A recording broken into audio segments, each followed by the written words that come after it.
नमस्कार दोस्तों, एक बार फिर मैं आपका दोस्त अर्पित चौधरी एक नए टॉपिक के साथ जिसका नाम है ग्रुप प्लानिंग एक्सरसाइज या फिर जीपी या फिर मिलिट्री एक्सरसाइज। ठीक है दोस्तों, ये एक बहुत ही ज़्यादा इम्पोर्टेंट टॉपिक है। इसलिए है ये इम्पोर्टेंट क्योंकि जीटीओ में इसकी सबसे ज़्यादा वेटेज है। ठीक है, ग्रुप डिस्कशन से ज़्यादा इसकी वेटेज है क्योंकि ग्रुप डिस्कशन को तो आप मास्टरी कर सकते हो आपके पास अगर नॉलेज है। इसको आप मास्टरी नहीं कर सकते। इसकी आपकी थिंकिंग एबिलिटी कितनी अच्छी है ये डिसाइड करता है, कितना आप पॉसिबिलिटी और सर्टिनिटी के बीच में डिफ्रेंशिएट कर पाते हैं। देखिए दोस्तों, पॉसिबिलिटी जैसे मैं सपोज आपको एग्जांपल देता हूँ। मैं इंजर्ड हूँ, ठीक है, मेरा एक साथी है, ठीक है, उसने मुझे हॉस्पिटल लेके जाना है। हम मेन सड़क पर खड़े हैं और 10 मिनट की दूरी पर एक पेट्रोल पंप है या गैराज है, ठीक है, और दूसरी साइड जो है वो हॉस्पिटल है। तो दो चीज़ें होंगी, हमारे पास कोई व्हीकल नहीं है, दो ही चीज़ें होंगी। या तो हम दोनों गैराज जाएंगे, वहाँ से कुछ ना कुछ चकेंगे गाड़ी वगैरह, तो हम हॉस्पिटल जाएंगे, या फिर हम लिफ्ट लेंगे। ठीक है, जो लिफ्ट है वो पॉसिबिलिटी है, वो हो ना हो, कोई बंदा दे ना दे उसकी मर्जी है, हम उसको फोर्स नहीं कर सकते हमें लिफ्ट दे। ठीक है, तो वो पॉसिबिलिटी है। और सर्टिनिटी है, जो गराज में तो गाड़ी मिल ही जाएगी यार, पेट्रोल पंप पे तो गाड़ी मिल ही जाएगी, ठीक है ना, वो आपकी सर्टिनिटी है। जीटीओ यही देखता है कितना इसके अंदर डिफ्रेंशिएट कर पा रहे हैं। एक ऑफिसर लाइक क्वालिटी आपके अंदर वो चीज़ है, आपके अंदर दिमाग है, ठीक है, आप डेली लाइफ सिचुएशंस को अच्छे से डील कर सकते हैं, वो चीज़ देखी जा सकती है। और रट्टू तोता ये कभी कर नहीं सकता ये वाले काम। ठीक है, जो रट के आया ना वो उससे पूछ लेना ग्रुप प्लानिंग एक्सरसाइज 0 की 0, वो ये चीज़ नहीं कर सकता। ठीक है दोस्तों, अब ग्रुप प्लानिंग एक्सरसाइज में क्या होता है मैं आपको बताता हूँ। ग्रुप प्लानिंग एक्सरसाइज में आपको जीटीओ जो है वो सुबह सुबह डिवाइड कर देगा ग्रुप्स में, जितने आप स्क्रीनिंग के हिसाब से ग्रुप बने होते हैं आपको बिठा दिया जाएगा चेयर्स पर, और सामने जीटीओ ऐसा ही एक बोर्ड जिसके ऊपर एक मैप लगा हुआ ऐसा सही, ठीक है, उसके नीचे स्केल लिखा होगा, ये डैशेस को एक्सप्लेन किया होगा, और क्या कहते हैं सब जगह मार्किंग होगी कितना किलोमीटर कितना डिफरेंस है किसका, या फिर अंदाजा लगाना होगा स्केल के हिसाब से आपको कि कितने सेंटीमीटर है। अगर 1 सेंटीमीटर 5 किलोमीटर है तो ये अप्रोक्सीमेट 6 किलोमीटर है, ठीक है, तो यहाँ 30 किलोमीटर होगा। मेरा स्केल छोटा है, मेरा स्केल 2.5 किलोमीटर का है, तो ये 15 किलोमीटर है, ठीक है ना। तो आपने ऐसी ध्यान से इमेज को देखना है, उसके मैप को देखना है, ठीक है। उसके बाद जीटीओ आपको जो होगा वो स्टोरी सुनाएगा, मतलब आपके क्वेश्चन रीड करेगा। तो आपने दोस्तों ध्यान से क्वेश्चन में क्या क्या चीज़ें देखनी है वो मैं आपको बताता हूँ। सबसे पहले तो जो जीटीओ होगा वो आपको बताएगा कितने नंबर ऑफ स्टूडेंट्स है, ठीक है, you are a group of 10 students. ये ध्यान रखना दोस्तों, आपने वो 10 स्टूडेंट अपने दिमाग में फिक्स कर लेना। और एक बात मैं आपको बताता हूँ, जब जीटीओ आपको सोल्यूशन लिखने के लिए पहली शीट दे देता है तो गलती से भी आपने उस शीट पर कुछ नहीं लिखना, अपने दिमाग में सब कुछ स्टोर करना है पहले। जब जीटीओ आपको लिखने को कहेगा तभी आपने लिखना है सोल्यूशन, पहले कुछ नहीं लिखना कि मैं पहले इंपॉर्टेंट पॉइंट्स लिख लेता हूँ, नहीं, उनको सब पता लग जाता है, ठीक है ना। तो हमने उनको गलती का चांस ही नहीं देना है, हमने अपने दिमाग में स्टोर कर लेनी है पहली चीज़ें, ठीक है दोस्तों। उसके बाद जैसी आपने 10 वो नोट कर लिया ना, नंबर ऑफ स्टूडेंट्स अपने दिमाग में बिठा लिए हैं, उसके बाद आपने धीरे धीरे जब स्टोरी रीड करेगा आपने अटेंटिव रहना पूरा और मैप की तरफ देखना है। आपने मुंडिया ग्रुप की तरफ नहीं लानी है, कई बच्चे हंस रहे हैं एक दूसरे की शक्ल देखने हैं, आपने नहीं करनी है गलती, आपने बोर्ड को अच्छे से देखना है।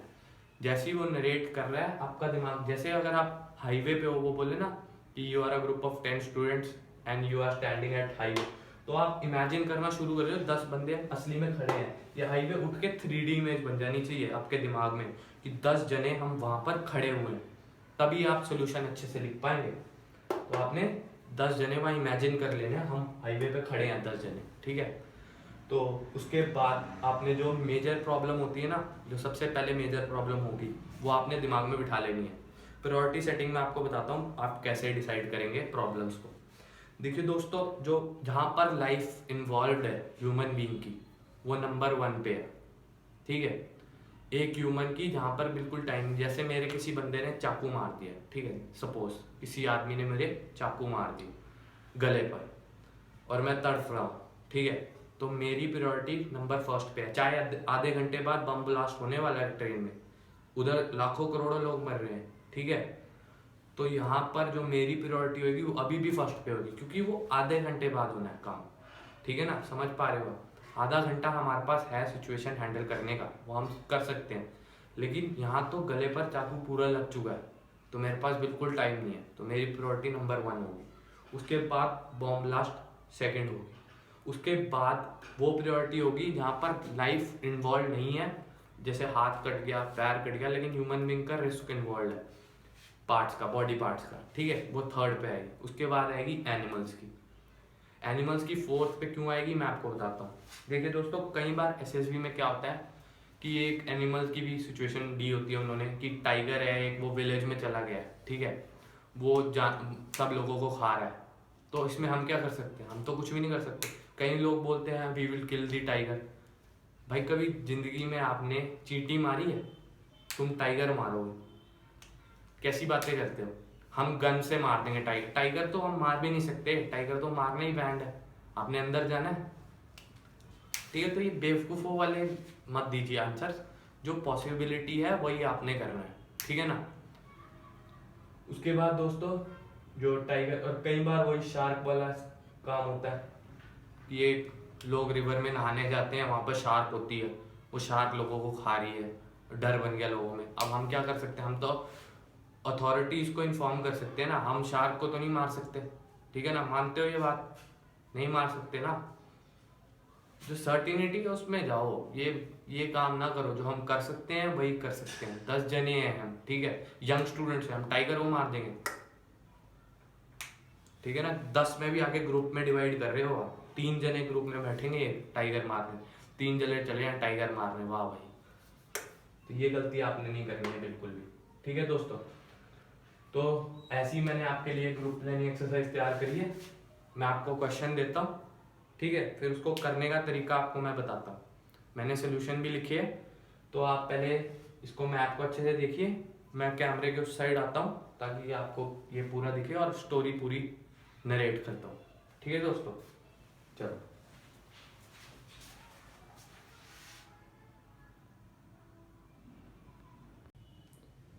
तो दोस्तों हम स्टार्ट करते हैं। पहले मैं आपको, आप मैप की तरफ ध्यान से देखिए, मैं आपको ब्रीफ इंट्रोडक्शन देता हूँ मैप का।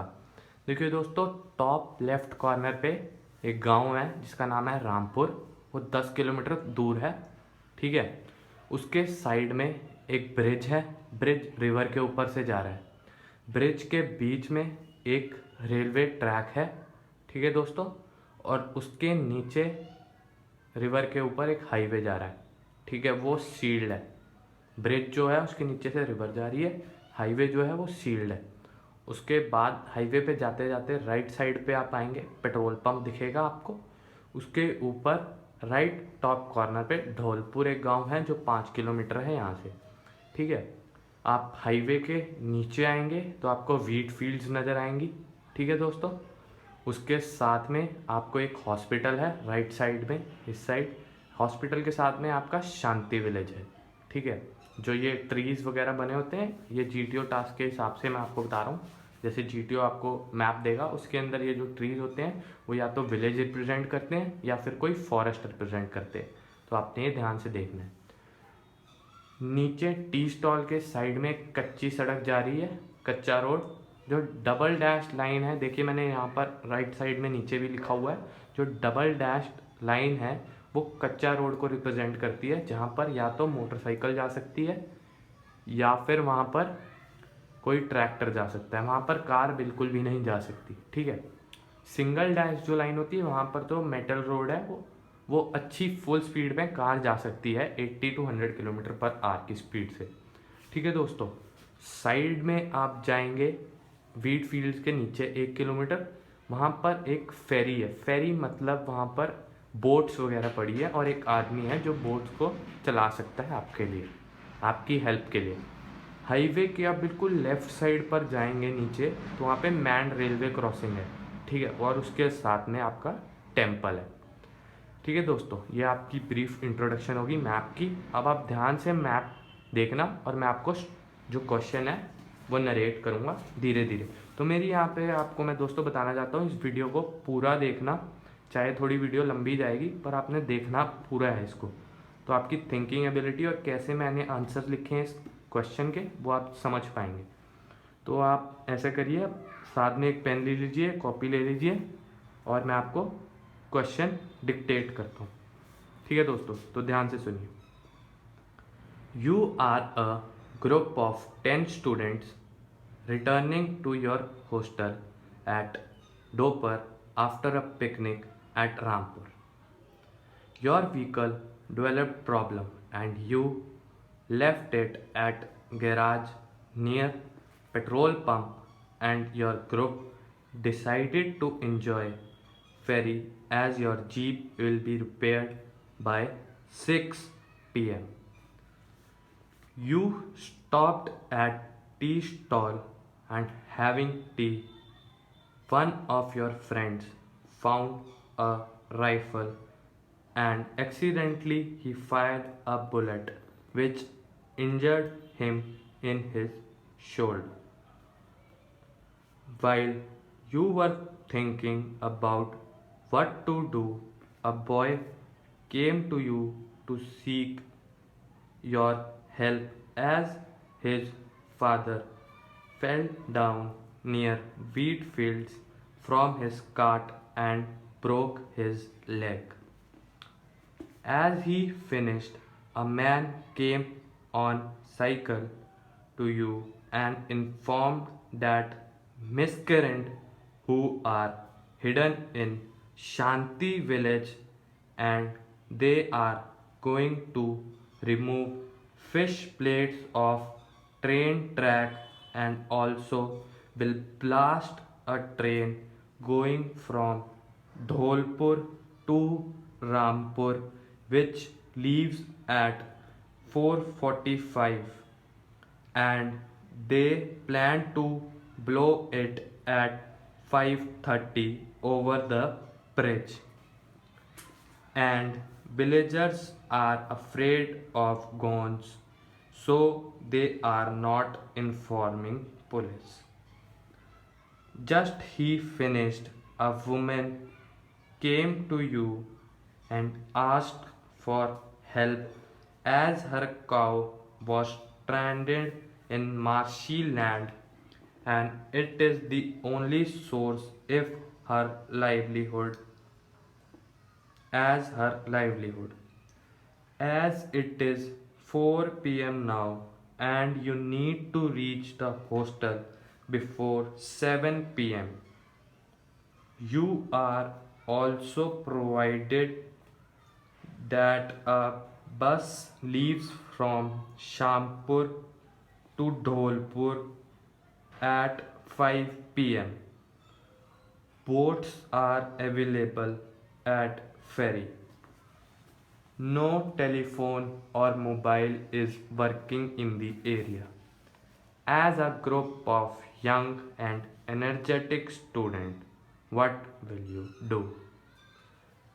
ठीक है दोस्तों, तो आपने ये स्टोरी सुनी, ठीक है, पूरी स्टोरी। ये स्टोरी जो है मतलब क्वेश्चन जो है, उसके बाद जीटीओ आपको ये क्वेश्चन हैंड ओवर करेगा 5 मिनट्स के लिए। ठीक है दोस्तों, अगर आपने ध्यान से ये सब क्वेश्चन सुने हैं तो जो आपको 5 मिनट वो जीटीओ ने दिए हैं उसका आप भरपूर फ़ायदा उठा सकते हैं। आप सोल्यूशन सोचने शुरू कर सकते हैं उसके अंदर, तो आप पहले ही अपने ग्रुप से आगे चले जाएंगे। ठीक है दोस्तों, तो आपने नरेशन के टाइम जब जीटीओ क्वेश्चन रीड कर रहा होगा आपने पूरा अटेंटिव रहना है और पूरी तरह से अपना ध्यान उस मैप के अंदर डाल देना है। ठीक है दोस्तों, तो आपने क्वेश्चन लिखा होगा मैं सपोज करता हूँ, तो फिर हम आपको अब प्रायोरिटी सेटिंग के बारे में बताता हूँ। देखिए दोस्तों, इस क्वेश्चन के अंदर 4 प्रॉब्लम्स है। आप मैप के अंदर अपना ध्यान रखिए, मैं आपको बताता हूँ। पर्सन इंजर्ड विद बुलेट, ये आपकी फर्स्ट प्रायोरिटी है। ठीक है दोस्तों, जो टी स्टॉल पर वहाँ पर आदमी बैठा है वो फर्स्ट प्रायोरिटी है क्योंकि उसने अपने आप को गोली मार ली है शोल्डर पे। जहाँ पर रिस्क इन्वॉल्व है, ठीक है, गोली मारने पर लाइफ रिस्क इन्वॉल्व होता है, एक्सेस ब्लीडिंग की वजह से उसकी डेथ भी हो सकती है, तो ये फर्स्ट प्रायोरिटी है आपकी। उसके बाद जो आपका ब्रोकन लेग पर्सन है, ठीक है दोस्तों, जो उसका फादर है, उसकी लड़के की उसकी टांग टूट गई है, तो यहाँ पर भी एक प्रॉब्लम है, ठीक है, तो आपने उसको सेकंड प्रायोरिटी पर रखना है, पर यहाँ लाइफ इन्वॉल्व नहीं है इसलिए सेकंड पे आए हैं, ठीक है। उसके बाद है ट्रेन एट 4:45। ट्रेन एट 4:45 तो अभी टाइम है हमारे पास, इसलिए थर्ड प्रायोरिटी पे है, ठीक है। बॉम्ब ब्लास्ट तो लेट होना है, ठीक है दोस्तों, वो तो अभी 4:45 पर लीव करेगी। बॉम्ब ब्लास्ट तो एट 5:30 होना है, तो अभी उसके में टाइम है। जो आपकी फोर्थ प्रायोरिटी है वो आपकी काउ स्ट्रैंडेड एट मार्शिल है, ठीक है। तो ये आपने प्रायोरिटी सेट कर ली है। प्रायोरिटी सेट करने के बाद आपने अब ग्रुप्स में डिवाइड कर देना है, उसके बाद आपने सोल्यूशन अपने शुरू करने हैं। तो दोस्तों हम पहुंच चुके थे सॉल्यूशंस पर। सॉल्यूशंस में आपने दोस्तों ध्यान रखना है कि आपने 4 तो मेन चीज़ें लिखनी ही लिखनी है, what, where, how and when. और अगर और भी आपने अच्छा बनाना है अपने आंसर्स को तो टाइम लिमिट ज़रूर इंक्रीज़ करिए, टाइम लिमिट ज़रूर इंक्लूड करिए अपने आंसर्स में। अगर आप टाइम लिमिट में थोड़े कंफ्यूज हो जाती हैं तो कभी गलत टाइम मत लिखिए। अगर आप भूल चुके हैं टाइम तो टाइम मत लिखिए, गलत बात तो बिल्कुल ना लिखिए टाइम, ठीक है। तो आप पहले ये 4 चीज़ें तो इंक्लूड करिए, और अगर आपको टाइम याद है तो टाइम भी इंक्लूड करें, ठीक है दोस्तों। तो हम सॉल्यूशंस की शुरुआत करते हैं। आप मैप में अपना ध्यान लगाइए, मैं बोलता हूँ। जो आपकी फर्स्ट प्रायोरिटी थी वो आपका इंजर्ड पर्सन था बुलेट के साथ। तो first of all I will stop his blood using clothes, ठीक है। सबसे पहले उसको इमीडिएट रिकवरी चाहिए। अब बुलेट लग गई है तो हॉस्पिटल जाने से पहले उसको थोड़ा क्लोथ के साथ वाइंड अप कर दें, उसके चोट को अच्छे से दबा दें, और फिर उसको हॉस्पिटल लेके जाएं 3 जने, ठीक है दोस्तों, 3 बंदों का ग्रुप, क्योंकि यहाँ पर लाइफ इन्वॉल्व होती है ना, वहाँ पर बंदे भी ज़्यादा भेजने पड़ते हैं, क्योंकि वहाँ पर थोड़ा मेजर रिस्क है इस चीज़ में। तो कभी कभार ब्लड भी चाहिए हो सकता है, ठीक है। तो मैक्सिमम लोग जाएंगे तो उनका ब्लड ग्रुप की पॉसिबिलिटी है कि मैच कर जाए, अगर ज़्यादा लोग जाएंगे तो यहाँ पर 3 जने जाएंगे, ठीक है। वो उसको हॉस्पिटल लेके जाएंगे। टाइम यहाँ पर इंक्लूड करेंगे, अभी 4:15 हो रहे हैं, तो आप 4:15 पे स्टार्ट करेंगे, क्योंकि वहाँ तक पहुँचने के लिए भी हमें लिफ्ट चाहिए होगी, तो लिफ्ट लेने में भी थोड़ा टाइम लग जाएगा, ठीक है। तो 4:15 पे हम स्टार्ट करेंगे। It will take near 15 minutes to cover the distance of 15 kilometre and additional 15 minutes to take him to the hospital, ठीक है दोस्तों। टी स्टॉल से आप अप्रॉक्सीमेटली 15 किलोमीटर तो है, ठीक है। लिफ्ट लेके जाएंगे तो हम आराम से वहाँ पर पहुँच सकते हैं 15 मिनट के अंदर, क्योंकि रोड ठीक है वो, ठीक है। उसके बाद 15 मिनट उसको एडमिट करने में भी लगेंगे, हॉस्पिटल में टाइम तो लगता ही है, तो 15 मिनट उसको एडमिट करने में भी लगेंगे, ठीक है दोस्तों। ये तो फर्स्ट हो चुका है। उसके बाद जो सेकंड प्रॉब्लम है वो ब्रोकन लेग पर्सन है, जो उस लड़के का फादर है जो वीट फील्ड में गिर गया था, जिसकी टांग टूट गई है। तो वहाँ पर हमें कितने बंदे चाहिए? 2 तो हम हो गए, एक वो लड़का जिस साइकिल पे आया था, एक रिसोर्स हो गया वो, और वो लड़का खुद एक रिसोर्स हो गया, मतलब 4 जने, 3 जने तो हो गए और एक साइकिल आ गई, ठीक है। तो हमें वहाँ पर जाना पड़ेगा। We will go to the wheat field and take him out so that ambulance can pick him up, ठीक है। हम हॉस्पिटल गए थे दोस्तों, हमारे 2 बंदे, तो हॉस्पिटल जाकर हम उन्हें इन्फॉर्म कर देंगे कि एक आदमी वहाँ पर वीट फील्ड में गिरा हुआ है, आप अपनी एम्बुलेंस भेज दीजिए, ठीक है। हम इतने 2 जने और उसका लड़का वहाँ वीट फील्ड्स पर जाएंगे, उस आदमी को बाहर निकालेंगे, इतने में एम्बुलेंस आ जाएगी, वो एम्बुलेंस उस आदमी को लेकर जाएगी, ठीक है, हॉस्पिटल तक। इसका भी स्टार्टिंग टाइम सेम होगा 4:15। हमने ज़्यादा देर नहीं करनी है, उसकी भी टांग टूटी हुई है क्योंकि, ठीक है। उसके बाद यहाँ पर जो टाइम लिमिट रहेगी दोस्तों, वो 4 किलोमीटर तो हमें लग जाएंगे साइकिल पर, ठीक है। 4 किलोमीटर लगेंगे 10 मिनट में साइकिल में अप्रॉक्सीमेटली। अगर हम साइकिल से जाएं 4 किलोमीटर, हाँ 10 मिनट में हम ट्रैवल कर सकते हैं, क्योंकि यंग स्टूडेंट्स हैं, ठीक है ना। You are a group of 10 young students, तो आपने 4 किलोमीटर हम 10 मिनट में कवर कर लेंगे, ठीक है दोस्तों। तो हम वहाँ पे उसको एम्बुलेंस में बिठाकर हॉस्पिटल तक ले जाएंगे। उसके बाद जो थर्ड प्रॉब्लम है दोस्तों, वो आपकी है ट्रेन वाली। ये इम्पोर्टेंट, थोड़ी और मुश्किल भी, थोड़ी टीडियस प्रॉब्लम है। इस सिचुएशन में हम क्या कर सकते हैं, तो ये आपको मैं बताता हूँ। हम 3 जने जो होंगे, उसमें से 3 जने जाएंगे इस प्रॉब्लम को सॉल्व करने। उसमें से एक जो है, one will inform Shanti village police station. देखिए दोस्तों, जो शांति विलेज में है ना, वहाँ पर जाएगा, उसमें पुलिस स्टेशन को इन्फॉर्म करेगा। और जो 2 जने बाकी हैं, वो इस साइड जाएंगे, left side, manned railway crossing पर, ठीक है। उस बंदे को इन्फॉर्म कर देंगे ट्रेन के बारे में कि ऐसे ऐसे डेकॉइट्स हैं, वो ट्रेन को उड़ाने का उन्होंने प्रोग्राम बना रखा है, ठीक है। तो हम इसके अंदर तो ज़्यादा कुछ कर नहीं सकते दोस्तों, तो हम इसके अंदर हेल्प ले सकते हैं लोगों से, जो रेलवे के एम्प्लॉयज़ हैं, उन्हीं से ही हेल्प ले सकते हैं। अब हम इसके अंदर कुछ नहीं कर सकते हैं, ठीक है। तो हम वहाँ पर जाएंगे 4:15 के अराउंड, ये भी टाइम वहाँ पर जाएंगे, ठीक है दोस्तों। अब हाउ, हम कैसे ये सब करेंगे। One will take help of villagers to reach police station using villagers motorcycle और साइकिल, ठीक है।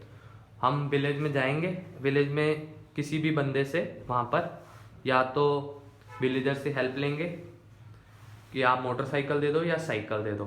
एंड द अदर 2 जो मैन रेलवे क्रॉसिंग पे जाएंगे, वो कैसे जाएंगे, and the other 2 will reach ferry in running and take boat to reach the main crossing near temple, ठीक है। हम फेरी तक दौड़ते हुए जाएंगे, ठीक है। टी स्टॉल से फेरी तो ज़्यादा दूर भी नहीं है, आप देख सकते हैं, ये रहा टी स्टॉल, ज़्यादा से ज़्यादा 1.5-2 किलोमीटर है, हम दौड़ते हुए वहाँ तक जा सकते हैं। और वहाँ से फेरी लेंगे, फेरी से बोट लेके हम मैन रेलवे क्रॉसिंग तक चले जाएंगे, ठीक है दोस्तों। उसके बाद जो आप टाइम आ गया अब आपका, अब टाइम कैसे, ये मैं आपको बताता हूँ। One man will use villagers resources and in 20 minutes he can find the police station, ठीक है। मैक्स 20 मिनट लगेंगे उसको रजिस्टर करने में कंप्लेंट। ये ऐसी बात है, एक डेकॉइट्स हैं, वो उन्होंने ट्रेन को उड़ाने का प्रोग्राम बना रखा है, और 20 मिनट उनको कन्विंस करने में लग जाएंगे। And 2 others will cover 3 kilometres in 10 minutes. 3 नहीं दोस्तों, यहाँ पर 2 किलोमीटर्स के अराउंड होगा फेरी का, जो दौड़ने वाला काम होगा वो 2 किलोमीटर होगा। एंड देन रिमेनिंग 8 किलोमीटर जो वहाँ तक मैन रेलवे क्रॉसिंग तक है, बाय बोट जो होगा वो 15 से 20 मिनट में कवर कर लेंगे, ठीक है दोस्तों, जो बोट से होगा। क्योंकि फ्लो भी इस साइड को है, तो थोड़ा हमें टाइम लगेगा। जो रिवर का फ्लो है वो ऊपर की साइड है, आप देख सकते हैं, मैंने एरो बनाया है। इस चीज़ को आपने नोटिस करना है दोस्तों, जहाँ पर एरो बना होगा उसी साइड से रिवर का फ्लो है, तो आपने ये ध्यान रखना है, ठीक है। तो इसके अंदर 20 मिनट लगेंगे दोनों टास्क करने में। 20 वो पहले वाले बंदे को जो विलेजर से रिसोर्सेज लेने गए, और 20 मिनट यहाँ पर लगेंगे पूरे, ठीक है। 20 छोड़ो 30 लगा लो, 30 मिनट लगेंगे टोटल, ठीक है। अब आती है प्रॉब्लम आपकी 4, काउ इन मार्शी लैंड। देखो दोस्तों, इसके अंदर 2 तो हम लोग हो गए, ठीक है, 2 लोग हम जाएंगे, और एक जो लेडी आई बताने वो जाएगी, और एक विलेजर जो हमारी हेल्प कर सके काऊ को बाहर निकालने के अंदर, ठीक है, मार्शी लैंड से। अब हम 2 जने तो एक बड़ी काऊ को थोड़ा मुश्किल हो जाता है निकालना, अब 4 जने होंगे तो थोड़ा मैन पावर ज़्यादा होगी, और हम रिसोर्सेज वहाँ से इकट्ठे कर सकते हैं। वुडन प्लैंक हो गया, जैसे कोई या रोप होगी या जिसे हम बांध के ऐसे कर सकते हैं। तो हम 4 जने वहाँ पर जाएंगे, 4:15 पर ही स्टार्ट करेंगे। हम वहाँ पर जाके 5 मिनट में जो है 2 किलोमीटर ट्रैवल करेंगे, ठीक है। 5 to 10 मिनट्स लगा दो, 5 to 10 मिनट्स में, क्योंकि लेडी भी है हमारे साथ, तो हम 2 किलोमीटर ट्रैवल करेंगे, ठीक है दोस्तों। और 10 मिनट हमें वहाँ पर रिसोर्सेज इकट्ठे करने में लग जाएंगे। जो टी स्टॉल से मार्शी लैंड का डिस्टेंस है दोस्तों, वो तो ज़्यादा नहीं है, 2 से 2.5 किलोमीटर है। तो हमें 10 से 15 मिनट मैक्स लगेंगे, ठीक है। 10 से 15 मिनट लगेंगे हमें, और 10 मिनट हमें रिसोर्सेज फाइंड करने में लगेंगे, ठीक है। रिसोर्सेज फाइंड अगर हमने कर लिए 10 मिनट के अंदर, तो सिचुएशन बहुत अच्छी तरीके से हैंडल हो जाएगी। तो हम मैक्स 20 मिनट में काऊ को, मैक्सिमम बता रहा हूँ 20 मिनट में हम काऊ को बाहर निकाल सकते हैं, ठीक है। ये आपकी चौथी प्रॉब्लम का सोल्यूशन हो गया। तो सारी प्रॉब्लम जब सॉल्व हो जाएंगी, after all the problems are solve, all of us will gather at tea stall till 5:20 PM, ठीक है दोस्तों। 5:20 तक हम सारे वापस टी स्टॉल पर ही मिलेंगे। ये सब हम बातें पहले ही बता देंगे सारे ग्रुप्स को। 5:20 तक हम टी स्टॉल पे मिलेंगे, फिर हम बस कैच करेंगे और गैराज तक पहुंचेंगे। गैराज में से अपनी जीप कलेक्ट करेंगे और अपने हॉस्टल बिफोर 7 पर हम पहुंच जाएंगे, ठीक है दोस्तों। तो ये मेरे सॉल्यूशंस थे। मैंने जैसे इस क्वेश्चन को पढ़कर ये सब सॉल्यूशन बनाए थे, ठीक है। तो आप ऐसी ट्राई करिए, अपने सॉल्यूशन को रियलिस्टिक बनाएं, ना कि कोई उसके अंदर फालतू की कहानियाँ घुसेड़े कि हम ये कल ले जाके काऊ को निकाल देंगे इस सिचुएशन में। ऐसा नहीं है हो सकता। काऊ को भी कम से कम 4 लोग चाहिए, ठीक है ना, उसको बाहर निकालने के लिए। तो ये थे मेरे सोल्यूशन, और प्रायोरिटी आपने डिसाइड, आपको मैंने बता दी है। सबसे पहले लाइफ रिस्क आएगा, उसके बाद थोड़ा टाइम बचा लाइफ रिस्क में, वो आएगा। उसके बाद और टाइम पड़ा है जैसे ट्रेन वाला, 3rd पे वो आएगी। 4th पे आपका एनिमल आएगा। एनिमल में हम अगर यहाँ पर तो चलो काऊ थी, अगर यहाँ पर कोई टाइगर होता तो हम सिर्फ इन्फॉर्म करते, ठीक है दोस्तों। हम इसके अंदर फर्दर अथॉरिटीज़ को, अपर अथॉरिटीज़ को इन्फॉर्म करते। हम कोई एक्शन नहीं ले सकते इस सिचुएशन में। हम टाइगर को नहीं पकड़ सकते हैं, ना ही उसको बाहर निकाल सकते हैं। बहुत बड़ा रिस्क है उसके, अपनी लाइफ का रिस्क है, ठीक है। तो ये थी हमारी ग्रुप प्लानिंग एक्सरसाइज। आप भी अपने सोल्यूशन बनाएं और कमेंट में बताएं अगर मैंने कुछ गलती करी हो या आपको कुछ रियलिस्टिक ना लगा हो, फिर मैं आपको आंसर करूँगा, ठीक है दोस्तों। तब तक के लिए जय हिंद।